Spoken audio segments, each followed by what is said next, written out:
Bienvenidos al Laboratorio de Pensamientos. Esto es un espacio donde vamos a someter a prueba la clase de pensamientos que están dando forma a nuestra vida. Así como somos lo que comemos, también somos lo que pensamos.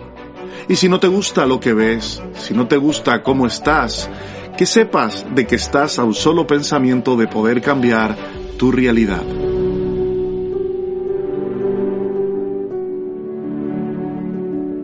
Soy Carlos Fumero y te voy a acompañar en este programa de Laboratorio de Pensamientos.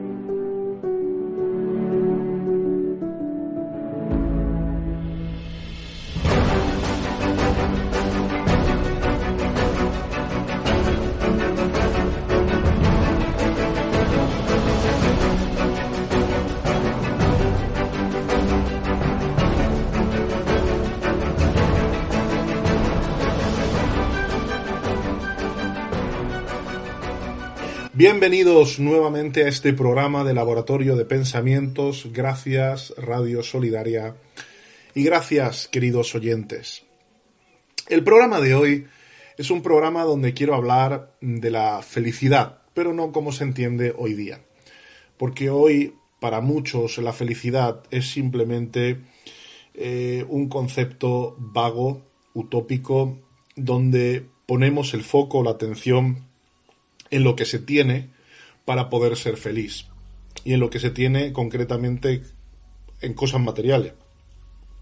Hay gente que piensa que para ser feliz tiene que tener más dinero, tiene que tener una mejor casa, un mejor coche, cosas materiales, tener más vacaciones, y pensamos que así podremos adquirir la felicidad. Lamentablemente, y si vemos la comparativa, hay muchas personas que teniéndolo todo se sienten infelices, se sienten arruinados, se sienten solos, se sienten miserables.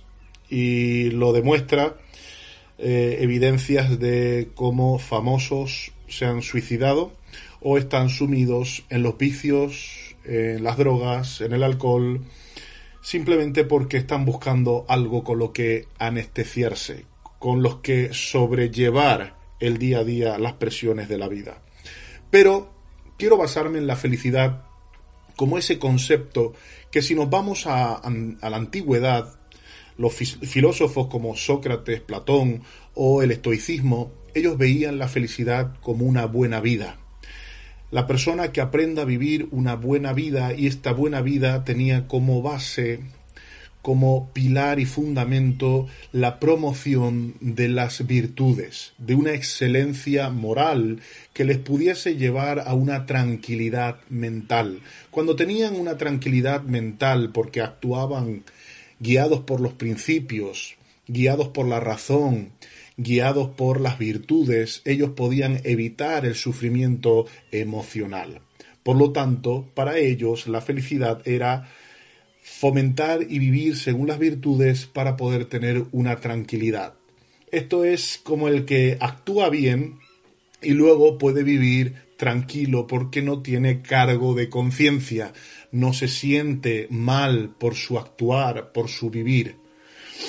De alguna manera esto tiene una lógica muy potente y muy aplastante. Y es que la sabiduría, al final, es parte de la búsqueda de esa filosofía y de cómo vivir una buena vida.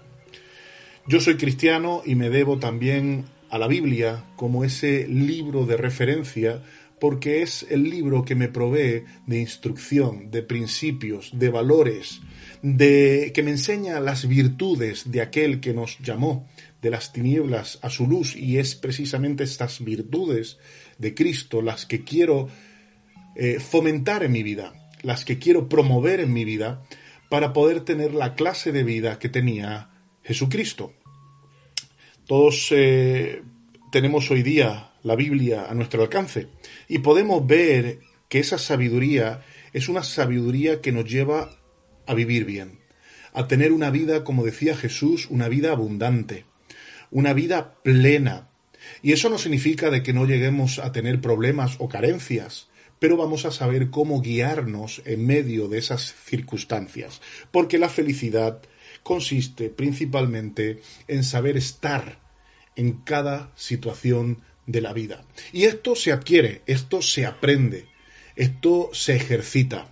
Y es esta la idea que quiero dejaros. La virtud, decía Séneca, el sabio nunca carecerá de alegría, pues ella, la alegría, nacerá de sus propias virtudes. Y Marco Aurelio decía, ¿sabes por experiencia cuántas vueltas has dado sin encontrar la buena vida, sin encontrar la felicidad? No lo has encontrado ni en la lógica, ni en la riqueza, ni en la fama, ni en el placer. ¿Cómo se logra entonces? Teniendo principios que gobiernan tus impulsos y tus acciones. Esto lo decía el emperador Marco Aurelio. Así que tanto los filósofos como los estoicos veían la virtud como algo esencial y necesario para poder tener tranquilidad en la vida, para poder tener una buena vida.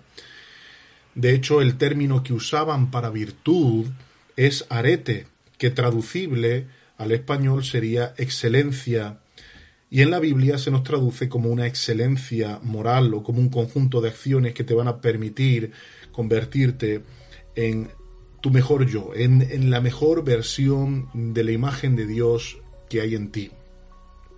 Por lo tanto, quiero que lo veamos también ahora a la luz, como soy cristiano, a la luz de la Escritura, porque la Escritura tiene mucho de qué hablarnos sobre la excelencia moral, sobre cómo vivir una vida centrado en las virtudes y cómo estas virtudes nos van a llevar precisamente a este mismo concepto de tranquilidad, a poder tener paz, no solamente paz para con Dios, sino también para con los demás, de cómo amando a Dios y reflejando su imagen vamos a poder también amar a los demás y vivir en armonía. Y dice así segunda de Pedro capítulo 1 versículo 3 en adelante, dice, mediante su divino poder Dios nos ha dado todo lo que necesitamos para llevar una vida de rectitud. Ya Dios nos lo ha dado todo, para que podamos vivir esa vida de rectitud. Y todo esto lo recibimos al llegar al conocimiento ¿de quién? De Jesús, aquel que nos llamó por medio de su maravillosa gloria y excelencia. Y debido a su gloria y excelencia nos ha dado grandes y preciosas promesas.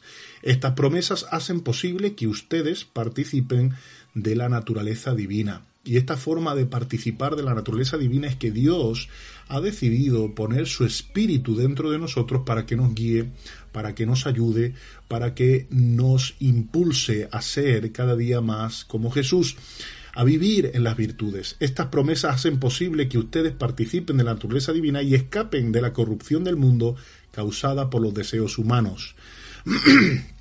Me gusta ver esta analogía de que al final los deseos humanos nos quieren llevar siempre por el camino del egoísmo y al final a una autodestrucción. Y estamos en una lucha no por negar los deseos que podemos tener como humanos, sino por regularlos para que estén guiados y orientados por la virtud. Como nos dejemos llevar por los deseos, al final seremos destruidos, pero si por el espíritu podemos controlar los deseos y podemos encauzarlos a un uso correcto y recto y sano, vamos a poder vivir una vida tranquila, una buena vida, una vida abundante. Mirad lo que dice dice versículo 5, en vista de todo esto, esfuércense al máximo. Me encanta esto porque la vida cristiana no se vive desde la pasividad, se vive desde la proactividad. Tenemos que ser proactivos a la hora de aplicar la fe. De hecho, la fe sin obras, dice en Santiago, es muerta. Y tenemos que ser personas que actúan en fe. Actuamos según la obediencia y esto va a producir bendición en nuestra vida. Dice, esfuércense al máximo por responder a las promesas de Dios, complementando su fe con una abundante provisión de excelencia moral. Aquí es donde entraría la palabra virtud. Entonces, ¿cómo tenemos que complementar nuestra fe? Viviendo, fomentando y actuando con virtud. Y la excelencia moral, esta virtud, le tenemos que añadir y complementar con conocimiento. Y el conocimiento lo tenemos que complementar con control propio.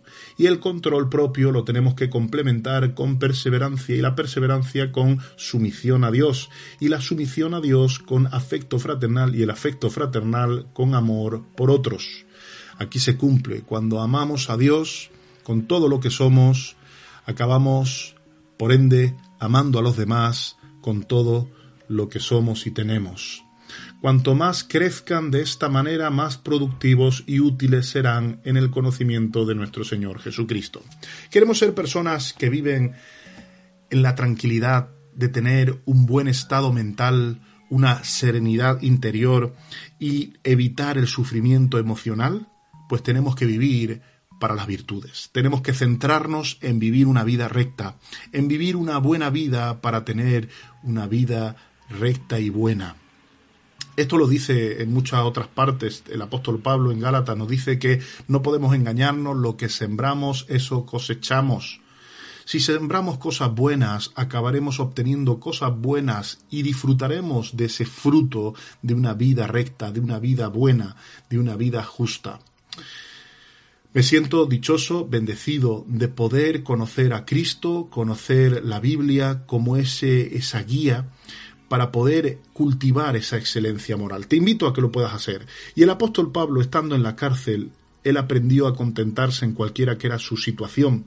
Él, estando en la cárcel, dijo: en todo lo bueno, en todo lo honesto, en todo lo puro, en todo lo que hay virtud alguna, en esto tenemos que mantener nuestro pensamiento centrado. Este ha sido el pensamiento para hoy. Recuerda que para ser feliz no necesitas tener más, sino aprender a vivir mejor, a fomentar las virtudes y a poder vivir de tal manera que evitemos el sufrimiento emocional porque sabemos gestionar nuestra mente. Que el Señor te bendiga y te guarde y haga resplandecer su rostro sobre ti, tenga de ti misericordia. Nos vemos en el próximo episodio de Laboratorio de Pensamientos.